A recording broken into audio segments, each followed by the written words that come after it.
I want to dive straight into it, how to make 20K a month with Amazon. And before you ask, is that revenue or profit? And to be honest, this video is for both. And what we're going to do is we're going to dive right into these live examples. I'm not going to give you guys a full template or a Google Doc and read through every single step of the way of how to start your account, how to go from here to here to here. I want to go through live examples that are making money and have an opportunity to make money right now on Amazon. So let's break it down step by step. And the first thing we're going to do is start with this potential listing and product right here. Now, you're also probably asking, whether you're familiar with Amazon or completely new, why am I on this specific NGK spark plug product that is extremely niche that probably nobody knows about? Well, I could have went through an entire sourcing video. I could have went through all these different products. I could have went through Nike, the big brands, the big retailers, you name it. But there's a specific reason why these type of products can get you to the 20K a month mark, whether it's profit or revenue. And it's because of the niche. Now, I want to break it down because obviously you probably have never heard of this type of product before, because I never heard of it before I actually came across this listing and had to do some back-end research with it. But regardless of, the niche of the product, the size of the brand and whatnot, you have to dive right into the keyword chart first. Now, this is extremely important. You want to basically recite this to yourself over and over again as you're starting Amazon and you want to get to the 20K a month mark. Is if you can pair a good keyword chart with a niche product, you will get there much faster than you think. So I'm going to say that again.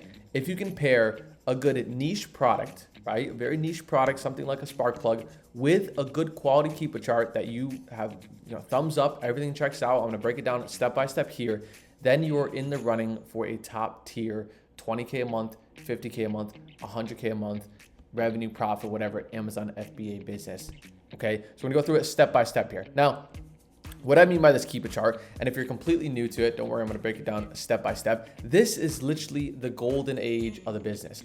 Every little tool and nugget that you need to know from this potential product and your potential business looking outwards of revenue over the course of 2026 and beyond and having stability is based into this keyword chart. Okay, if you don't have this software, I'm not affiliated with them or anything. If you don't have this software, you're literally doing this business completely backwards. And for my first month or 2 months, when I had no idea what was going on or had no training or guidance, I was just going into listings blind. I wasn't looking at the keyword chart. I wasn't looking at any SellerAmp or softwares or anything. Okay, so I want to break it down to give you a little bit of a guide and a hindsight before we go a little bit further into things. Okay, so as you know, this keyword chart is going to tell us everything we need to know about pricing, volume, and seller count. So literally just by eyeing it up, you're going to see here that this top chart is going to tell me the pricing, what the price was sold at what time of day through any year, any month, right? Because if you look down here, the chart literally goes back 5,400 days.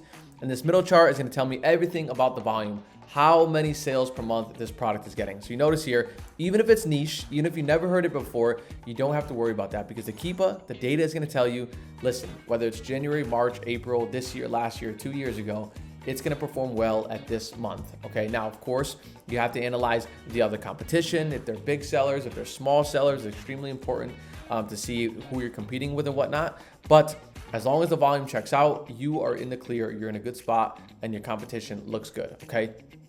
Now, this third chart here is literally going to tell me what other sellers are on this listing. Whether you're on this listing or your cousin or your friend or a bunch of 20 other people who are doing Amazon FBA that you don't know, you can analyze it step by step. All right. And again, play around with this chart here, 3 months, 1 year, all time. Okay. So you can look at all the data over the course of months, years with this potential product.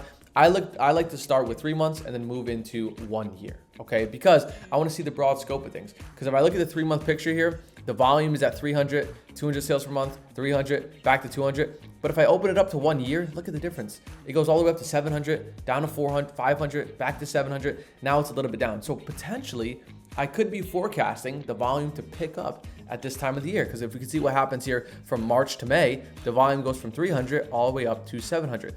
So if history repeats itself, which it typically does in these kind of products, we're going to be looking at more volume spikes going back to 400, 500, 600 sales per month. That way we can get in stock a little bit more and feel more confident about this potential product. Okay. Now, I'll go over this really quickly when it comes to SellerAmp because this is just as important. SellerAmp is literally going to tell me all of the other sellers potentially on this listing, if they're FBM, meaning if they're shipping out of their house, their apartment, or just shipping directly to the customer, or if they're FBA, meaning if the inventory is going from Amazon's fulfillment center to the actual customer. All right, so I can go through all these sellers, see their reviews, see their seller count, see how much stock they have, you name it. And right here, just from seeing a seller that has 10,000 reviews, that's a little bit mid to large size of competition that we're looking for. I like to see something under 1,000 reviews just to know that I can dominate buy box or you can dominate buy box and win all these sales on this listing, or 30% or 40% of the sales on the listing, rather than just having your inventory sit at Amazon. All right, so there's a little broad overview when it comes to SellerAmp. Now, I want to roll right into another product, because something really big that goes on when you're first starting the business or when you're at the point of growing the business, you might be saying, I do all this sourcing, I don't find any products, I'm really struggling with sourcing and whatnot. So you start to go to what the big brands, the big retailers, things that are much easier, things that you say that you're auto-ungated in, right? Things that you're able to sell and eligible to sell right away. And one thing you're gonna notice here, if I go into SellerAmp, it's gonna tell me you are not eligible to sell this product, right? The beginner, average, novice, no offense, Amazon seller is gonna sit here. They're gonna try to find a supplier for this. They're gonna buy 10 units. They're gonna send it to Amazon, send the PDF, the invoice to Amazon to try to get ungated. And then to get back an answer that says, you're not approved, you're not approved, you're not approved. It's gonna happen 5, 10, 15 times. And a lot of people are gonna tell you to send the invoice in 10 times until maybe it'll finally work. And guess what? That is one of the worst strategies when it comes to growing a business. If I'm gated in a potential product, I'm not gonna spend my time buying inventory, getting an invoice, sending it to Amazon, not getting approved. Now I'm sitting on $200, $300, $400, $500 worth of inventory that I have to hopefully do a return with, contact my prep center, do a return. I probably lost a little bit of money in the process. I definitely lost time and my effort. There's no point of doing the business that way. What you do when it comes to sourcing these niche products is doing a lot of volume, putting out output, and eventually finding these auto-ungated products. And it's not the answer that you really want to hear, because you want everything to be open day one when you start selling on Amazon. Of course, that's a dream situation. But as you start to get selling volume and you have more opportunities in front of you, you won't ever worry about ungating. I kid you when I say this, that just about 3 to 4 months into the business, I never thought about ungating ever again.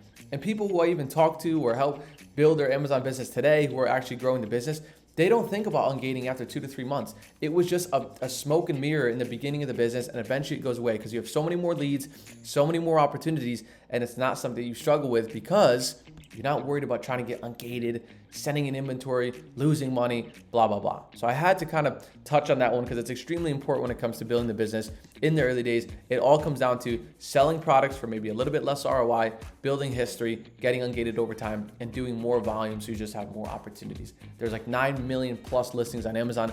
I'm pretty sure we can find some that are ungated. I think it's even 9 billion at this point. It's ridiculous, okay? So let's go through the second one. This is really important as well. Now, I picked this one for one specific reason. And the specific reason is I don't think the brand page is that optimized, right? You can see here the Stumptown Coffee Trapper Creek Decaf. I never heard of it before. Maybe it's a really niche brand or whatever it may be. But their main image listing and their supporting image listings are just terrible. It's like a brown paper bag, and you can tell somebody just took a picture in their house on their phone and uploaded them to Amazon. Maybe put a white background over it and try to make it a little bit decent, but it looks pretty terrible. Now, you might think that's terrible because all the customers are gonna come here and wanna buy the product and they're gonna just move away from it. But it's not the truth, because as always, our Keepa chart tells us everything we need to know. And if I dive into it again, this listing has been doing 200 sales per month for the greater part of the last 3 months. And if I open it up to 1 year, you're gonna see the listing continues to do 200, 100, back to 200, back to 100, back to 100, back to 200 sales per month over the course of a year. The data is there. People like the product. The data does well. People continue to show up to buy the product, regardless of these crappy image listings that probably were here since the brand or the listing got created on Amazon.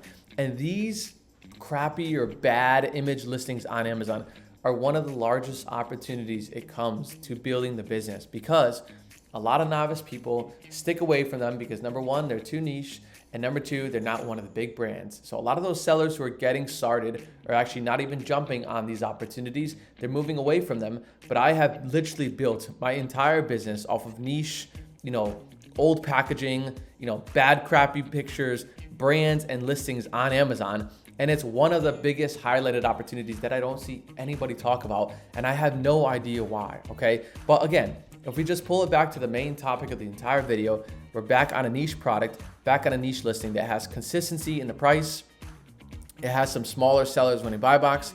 It has consistency in the volume, 200 sales per month, 100 sales per month, 200 sales per month, and it has consistency across the sellers. It goes up, it goes down, it goes up. But at the end of the day, there is consistency and a base across the board with this potential listing. And these are the ones that you go after and go and get, right? Again, considering that you're auto ungated, I'm clearly not, but if you are in a similar coffee brand or this coffee brand, you're auto ungated, you can go find a supplier, try to buy it for $8 or $9 to make the pricing work. Even if it's at $10, it's 39% ROI and $4 profit. That's a great opportunity and a great lead to get some selling volume in, get some sales, get some profit, start to build a little bit of a pool into the business, and then expand it over time because the business goes downhill from there. It gets easier and easier in the good way, okay? Now, I want to take it right into a third example that does have maybe even less of volume, but look at this. Look at this main image listing, right? It's nonsense, right? This is probably why it's performing less than 50 sales per month at times, but it's pretty much nonsense. This listing has no supporting images.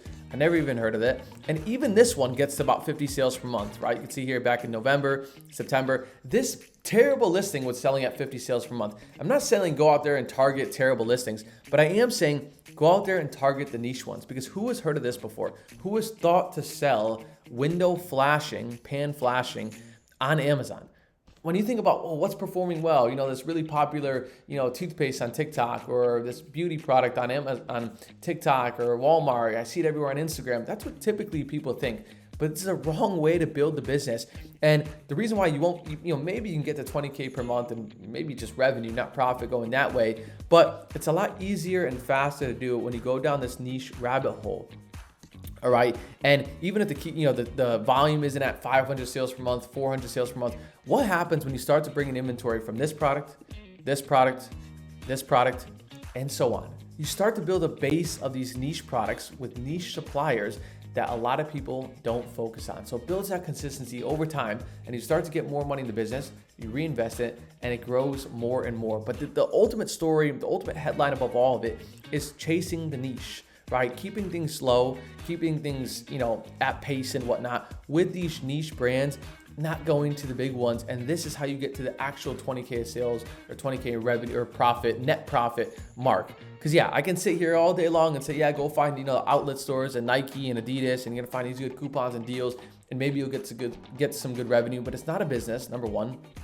And two, it's not net profit. It's pretty bad. All right, on the profit side of things, and you're just chasing these orange bars that are big revenue numbers, and that's not the right way to build a business. So there it kind of goes to give you guys a little bit of a wraparound answer again on a rundown of chasing the niche, building the 20K per month with this method, this strategy. And don't just take it from what I'm saying. I'm obviously not a genius or the smartest person in the world when it comes to Amazon. There are people who are far more successful than me out there, but I have been doing this strategy and method time after time and time again, and it allows me to build a business the right way, having less stress, working on less hours, and still achieving ridiculous great profit margins. So there we go. As always, if you like the video, please like and subscribe, making a video as frequently as I can. If there's anyone that you want to see or you have any questions, put it in the comments below. I'm always happy to answer it, and we'll take it from there. So I will see you guys in the next one.